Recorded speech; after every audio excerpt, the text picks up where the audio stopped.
Hello, and welcome to the next episode of the Official Property Entrepreneur Podcast. I don't know if you feel like we're approaching the end of the year yet, but we're certainly seeing the turn in the seasons, and it's all feeling very autumnal as we start to head into the end of 2022.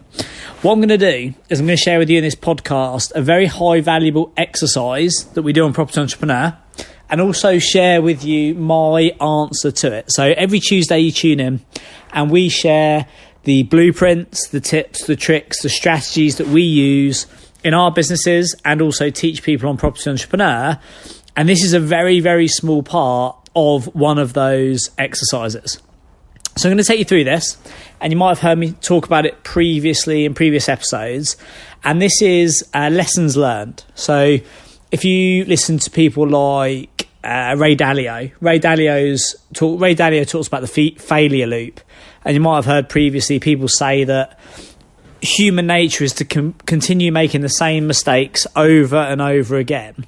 Obviously, what we want to do is try and both avoid making the same mistakes again, but also sharing our lessons. You will learn a lot more from my failures than you will my successes, and if I can boil those down and share them in mantras, lessons, podcasts, blueprints, learnings, hopefully it'll enable you to get ahead of the game and not follow in my footsteps and make the same mistakes that I have, but also learn from those lessons, do this for yourself, do your own lessons and share those with others.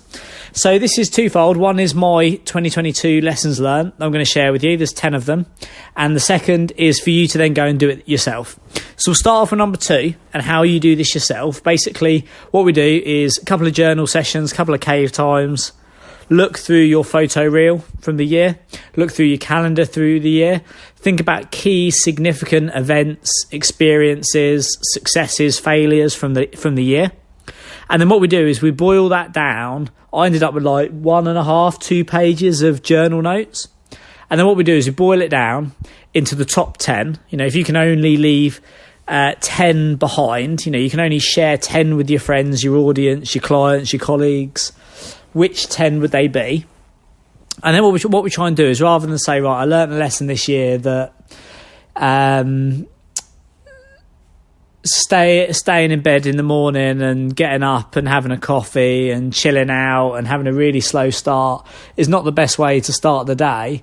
Whereas if I get up early, I do some exercise, I meditate, I journal, I get out there and make stuff happen, I found out it's a lot more enjoyable way and productive way to share the day.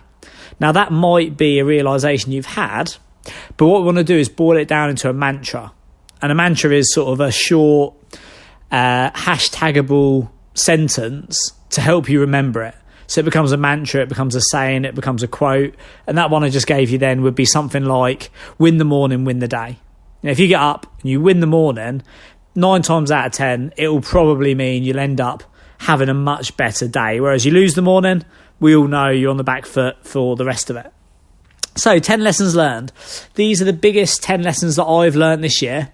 I've boiled them down into mantras, and I'm going to give you a bit of surrounding context to go through them. So number 1 is, when you work, and when you play, get a work phone. So when you work, and when you play.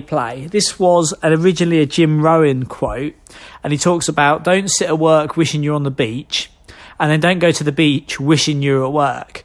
And one thing I've realised over recent years is, one of my lessons learned last year was actually to work for the weekends. Now, as a self-employed person, an entrepreneur, you might think that's backwards because you don't want to work for the weekend, wishing your life away. But what I mean is, I remember back in the day, I'd say, I'll work Saturday, I'll do that on Saturday. But all of a sudden, you just create more space for the work, more time for the work, and you just put it off as a standard. It doesn't mean more work is done. It means more time is taken. So that was a concept of, you don't want to sit in the office dreaming of being on the beach. You don't want to sit on the beach dreaming of being in the, or thinking you should be in the office. And when you want to work for the weekend, what I mean there is dedicate a strict amount of time to work, and ideally just about enough to get it done, maybe even a little bit too short, but don't make it endless. If you can work 7 days a week, I guarantee you'll probably only do 4 days worth of worth of work. If you've read any of the productivity studies about companies that have gone from 5 days a week down to 4, in many cases, they're getting more productivity out of their team on 4 days than they did on 5, because you're there, you're locked in, you're getting it done. So number one is when you work, and when you play. If I'm at work, I work. If I'm playing, I play, and then get a work phone. I had a work phone about 15 years ago, and then for whatever reason, just got rid of it. And recently, last year, I went back to having a work phone and turned my phone off when I'm not at work. And what it did was it created a real circuit breaker in my life, where the bad habits, like when you've just got one phone at the weekend, it's very easy to end up. I don't have emails. I don't use an email account, but I'm assuming if you had emails on your phone, you would use those. I would read company WhatsApp messages. It's very easy to stay active over the weekends. Whereas now that I've had a circuit breaker, my phone goes off on a Thursday afternoon, and then I don't turn it back on until a Tuesday morning. And my work days and available days are Tuesday, Wednesday, Thursday. That was a real step change, very awkward, very uncomfortable to get back to there, but absolutely game changing. So now when I'm at work, I'm locked in, I'm available, I'm on WhatsApp, I'm responsive, I'm doing things. But when I'm not, my work phone's off, I'm doing my own things. So that's number one. When you're at work, get your head down, get shit done, work. When you're playing, feet up, enjoy yourself, deserve it, and yeah, enjoy it. Number two is cheap trades are a false economy. Now, that was a lesson I actually learnt 2 years ago, where we had 2 sites within the space of about 2 years go belly up, with trades basically disappearing off site, screwing us over, going bust. Cheap trades are a false economy. You don't want to go for the cheapest, you don't want to go for the most expensive. You want to go for the best value for money. So don't expect high performance, don't expect great results, don't expect high value outcomes from cheap trades and cheap people. So cheap trades are a false economy was one of my lessons learned a couple of years ago. And then this year, again, learning from your lessons, if you want an easy life, pay world-class people, world-class packages for a world-class result. When I went from a team, so last year, I went from a team of about 40 down to a team of about four. And I wanted to try a year of retirement, basically, 12-hour work week, retired at 35, and thought I'm going to, really take a year off. Now, in hindsight, I don't think that was the right thing to do. Not for me personally, but it did have some great circuit breaker successes, like the work phone, and actually just reclaiming back my peace of mind and control over habits like that. So just keeping a balance of when it's serving everyone, including myself, and when it's not, when it's sacrifice rather than service. So what I did was I looked at I kept a very small team of people, and what I did was I restructured their roles, their packages, and basically significantly increased their responsibilities and significantly increased their packages. And what that did there was world-class people earning world-class packages, and it's not a coincidence, I ended up with world-class results. Now, I do appreciate there's a time and a place for that. You can't always afford to pay for the best, but as soon as possible, acknowledge that cheap trades are a false economy, and as soon as you can, get the best people paying the best money, and you will get the best results. Number 3 is, if it's too good to be true, you see something, you hear something. If it's too good to be true, it's not true. And this one really challenged me this year, because this year we had a number of situations, market changes, opportunities, which on face value just looked incredible. Looked like going through the roof, going amazing. Everyone's getting involved. Everyone's making money.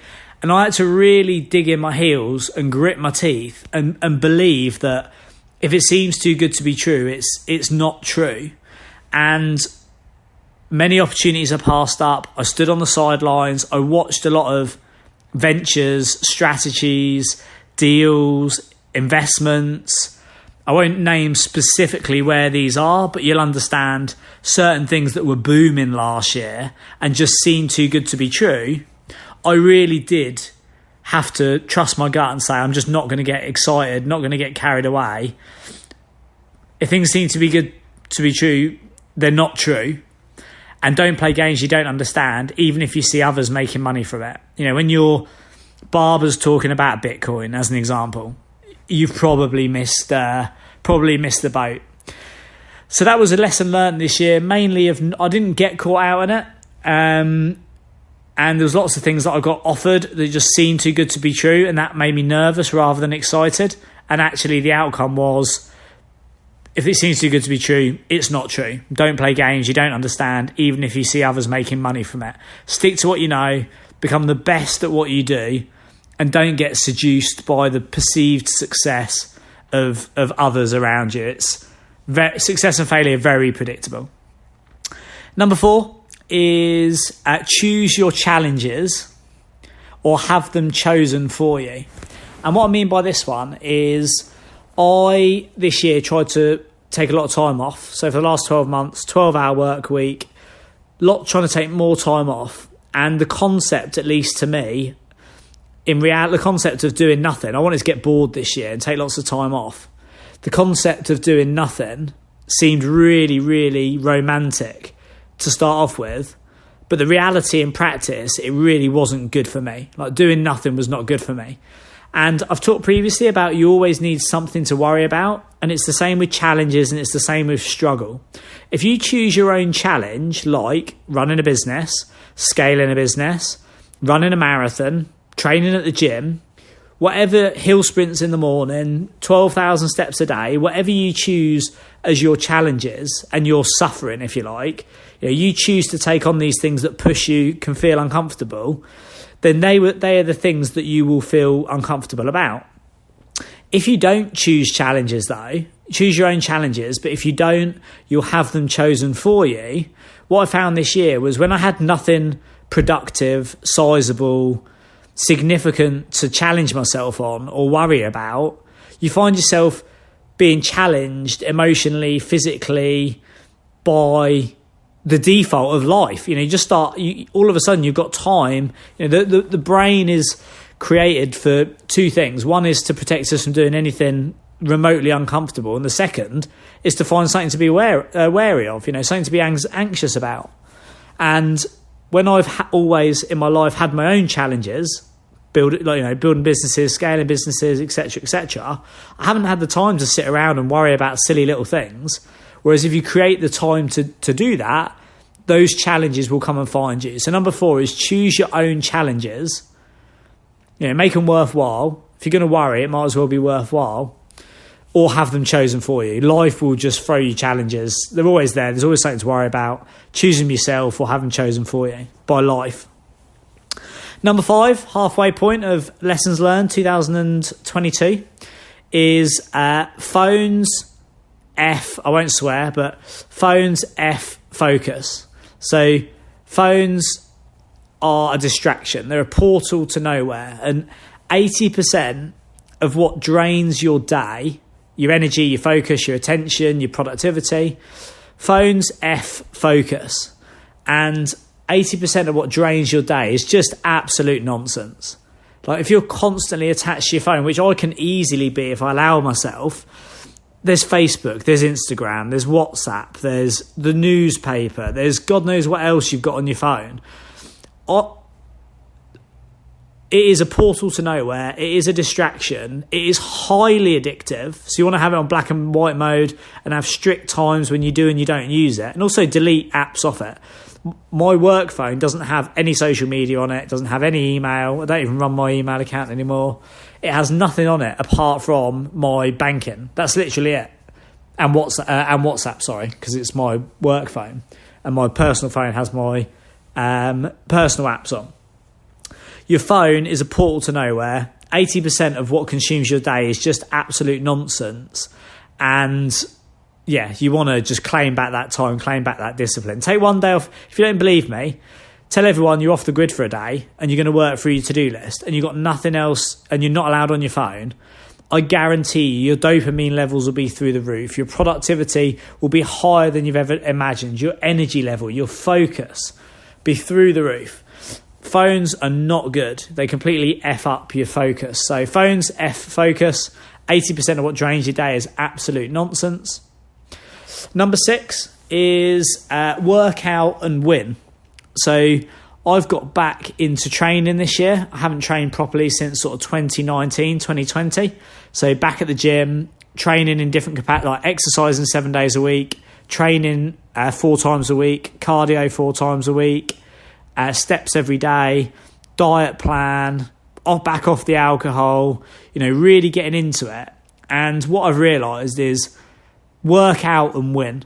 Like when I work out, I'm just winning. My training's, I train in the morning at the minute, 7 a.m. If you've not listened to new season, new schedule, go back and listen to that podcast. In there I talk about having set times for things. My training is Monday, Tuesday, Thursday, Friday, 7 a.m. 4 weight workouts a week, 4 cardio sessions, and 7 days of steps. And without a doubt, it reminds me that when I work out, I win.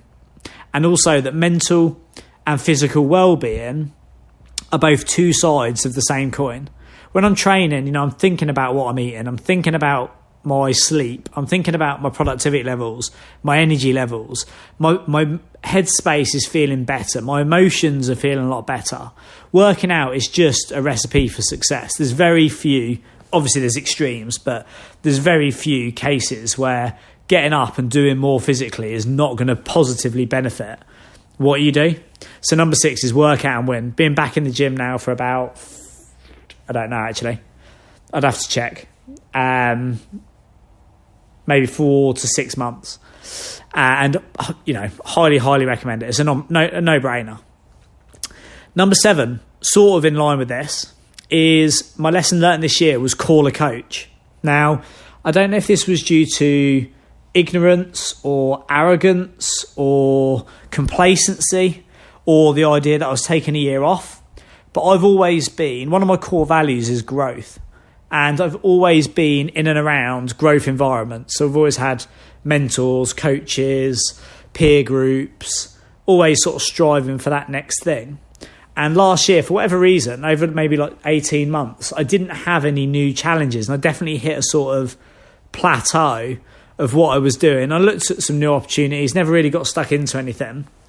And then what I did last year was I brought in a number of experts to support me in different spaces. So, for example, for the last 2 or 3 years, I've been with R&T Fitness, and I've learned about nutrition, I've learned about exercise, I've learned about cardio, I've learned about training, I've learned about all of the blueprints to go up in weight and also to come back down in weight. And I've had all that academic knowledge, which has done me really well for like 3 or 4 years. And then what I noticed was I'd done all that and I'd got really good at that and I'd stabilised my weight and I'd got to a good level of discipline with sort of a lifestyle solution. And then I just started to notice my intensity training at the gym had just gone down and down. I'd gone from 4 sessions a week to 3 to 2. And, we're talking about choosing your challenges. I wasn't doing a bulk. I wasn't doing a weight cut. The normal things that I had been doing. And I just started to get lazy. And what I needed to do was have a circuit breaker. So what I did was I got because I'd completed all the R&T blueprint, I then wanted to try something to go on top of that, which was having R&T for my coaching, diet, fitness, but then somebody to show me in the gym how to take it to the next level with intensity and form of weightlifting. So I got a personal trainer and immediately started to find a new space of knowledge that I hadn't previously explored. I also did the same with piano. So I wanted to learn to play the piano. So I went and got a coach, booked in every Monday to play the piano. And now 11 months later, I can play the piano.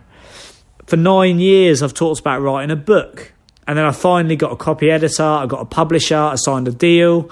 And then, needless to say, 6 months later, I've published an Amazon best-selling book, 𝗂𝗶𝘀𝗀, if you've not listened to it.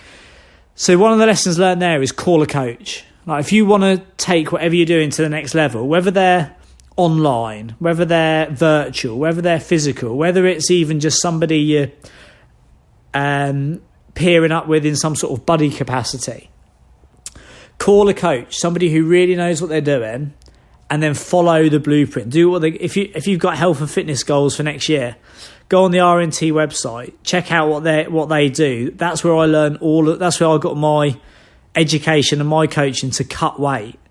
Writing a book, Rethink Press. Piano, I went to a physical teacher at a local music school. You're the first one to let yourself down. Whereas if you've got some of these guys in your corner, if you call the coach and they're there to, one, show you what to do, and two, hold you accountable, as we say, all you need is the blueprint plus the execution, and then you get the results. So number 7 was call a coach. Think about who you could add to your arsenal to take you to the next level. And it's a lot more fun doing it with other people. Number 8 is never stop searching. There's always an answer/solution. So never stop searching. And this is, you will have heard me previously talk about no problems, only solutions. So whenever you hit a problem, in fact, if you go, I think it's called No Problems, Only Solutions. There's an earlier episode from a couple of years ago on this podcast. But no problems, only solutions. It's just a real clear mindset. There really is no problems, only solutions. When you hit that problem, just keep going and going and going. Equally, in a bigger sense, so more about day to day and like hitting a bump in the road, more about searching for what you're looking for. This year, I found some material, studies, solutions to what I've been searching for. But I've not been searching for it for months. I've probably been searching it for years, because you would have heard me talk over the last couple of years about my journey, my sort of 20 years in entrepreneurship, getting to the top of the mountain, tapping out at the top, and then feeling a bit lost, looking for the meaning of life, what's next. And then in the last sort of 3 to 6 months, I've come across what I've finally been looking for, and I feel now like I'm getting ready to go on the next part of my journey, which is like motivating, inspiring, reassuring. But that's taken me years of searching for the result.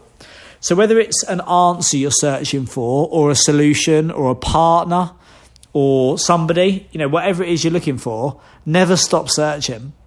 You can only fail if you agree to give up. And there's always an answer. There's always an answer, and there's always a solution. Number 9 this is a Jim Rohn quote, which a friend of mine who you would have heard me do a podcast with, if you didn't hear mine and 𝗵𝗵𝗀𝗶𝘀's 6 rounds podcast, like that was one of my favourite podcasts I recorded this year, like real off the cuff chat between two high performers, comparing notes. Go back and listen to that. 6 rounds with Daniel Hill, it's called, and it was with 𝗵𝗵𝗶𝘀. He reminded me of this year, and it's actually I heard it first from Jim Rohn, I think, and it's casualness causes casualties. So casualness causes casualties. And basically never rest on your laurels. So for me this year, this was specifically with the Property Entrepreneur program. So this is our 10th year of running Property Entrepreneur. We never intended to expand it. We never intended to grow it. We've never had a marketing team. We've just grown organically, and it's a significant size business now. It's one of the biggest, and it's the highest rated business and property training company in the UK. But we've never really gone about that. And we've been blessed with some great years, some great great referrals. And during COVID, because we were savvy and we moved quick, we actually had 2 record years, despite what you would expect from a company that runs 3 events a month, every month for 12 months at the Belfry Golf and Spa Resort. But we got behind it. And it did really well. Coming out of that, lots of things changed. People's buying habits, people's capacities, people's affordability. And because we'd had 8 or 9 solid years without a huge amount of effort, 2 particularly easy years where literally we grew by 25% just by demand, not by doing any additional sales and marketing. In fact, we probably did less. And honestly, I think I probably rested on my laurels a bit. I think we were slow off the mark. We were a little bit sloppy. We didn't go all guns blazing. And actually, casualness causes casualties. We should have been on top of our game. And, because of that, because we weren't, it was a lot harder. So don't get arrogant. Don't get complacent. Don't get blasé.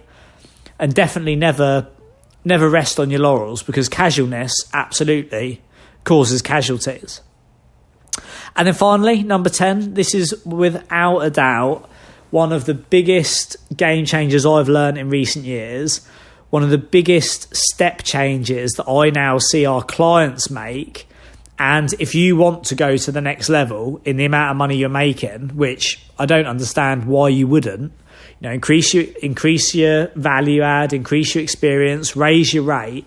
Number 10 is raise your rate. And if you're not listening to the podcast that we've recorded on that, go back and listen to raise your rate, and specifically the 3 levels of raising your rate, and understanding that there's the market rate, and you'll have a glass ceiling on this where you believe your hourly rate or the market's hourly rate is X, and that'll be where it's capped. Mentally, you just think that's where it's capped. That there's the market rate. I have to charge this because everybody else charges it. The second step after that is, once you've got your experience and your expertise, you can then move to level 2, which is the expertise level. And where you previously had that glass ceiling of, I've got to charge this because everybody else is charging this, where you actually get to is everybody else is charging that, so now I'm charging this because I've got a better reputation. I deliver a higher level of return on investment. I've got a better profile. I've got a higher demand. I have a bigger profile. I have more success cases. My conversion rate's higher. Whatever it is, you've got the experience and expertise, which means if 95% of the market are charging £20 an hour, you charge £100 an hour. And you don't get scared or intimidated by competing with the people at £20 an hour. You pride yourself as a badge of honour that unless you can afford £100 an hour, you can't work with me. And then people who have that budget come to you, and success and failure are very predictable, and that's level 2. Once you've got that for long enough, then what we do is look at moving to level 3, where you've got the experience, you've got the expertise, you're earning the money, and then we look for the value slab. Look for where is that position in your market, in your business, in your sector. What model do you need to use where your experience and expertise can now be leveraged to enable you to earn a share of the value that you bring to the table for other people. Now, the example I always use of this, so we sell companies for people. I've bought and sold in the last couple of years about 30 different companies. And the example I give is, if I could make you £10 million, would you pay me £2 million? So let's say you've got a business you want to sell. There's other people offering to sell it to you, etc., etc. But we charge no upfront fee, no win, no fee. If I spend 6 months selling your company and we get to completion and it all falls through, I've worked for 6 months for free. We don't charge anything. But when it completes, we charge a percentage of the sale. If I could make you £10 million in whatever capacity, would you pay me $2 million on those terms? Obviously you need to know the full details, but most people, it would be an absolute no-brainer to say yes. If I could make you £1 million, would you pay me 100 grand? There'd be very few people that would say no to that. And what you're looking at here is, it doesn't matter if it takes me 5 minutes or an hour, or I've got a phone number in my phone book and I give it to you and that makes you £1 million, and you give me 100 grand for connecting you with that person, and you make 900 and I make 100,000. Because it's the value rate, I'm getting paid for the value I'm giving you, which is you're getting $1 million, I'll take 100,000, or you're getting 10 million, I'm getting $1 million or 2 million. It's the value that I'm giving you, not the time that it's taking me. And there's usually, doesn't matter what position you're in the market, there's usually somewhere, you've got to think outside the box, you've got to level up, but there's usually a position you can find where you can then allocate yourself at the right time in that position to earn your money based on the value you add rather than the time you spend. And without a doubt, you will find that's one of your most lucrative things you can do strategically to raise your rate. So there we go. They are my 10 biggest lessons learned from 2022. I hope you enjoy them. I hope you take them on board. I hope they do you well. And I also would recommend you do exactly the same for your year. Get a journal, a few 90-minute sessions, nice coffee under the cover of darkness in the morning. Spend a bit of time doing it at the weekend. Write a list of all the things you've learned this year. Select the top 10. Boil them down into mantras and then share them. They'll help you remember, because they're mantras they'll sit tight for you. And then also you can share them on your social media, share them with your friends, make some great high value content, and it'll enable other people to learn more from your failures than they do their successes. And it's a really great high value exercise for you to do. So best of luck with that, with your 10 lessons learned. Got a great couple of game changing podcasts coming up for you this side of Christmas and the New Year. So stay tuned. Hope you enjoy this. Leave us a review if you have a moment, and I will see you on the next episode on Tuesday of the official Property Entrepreneur podcast. Success and failure are both very predictable. 10 lessons learned. I wish you the best of luck.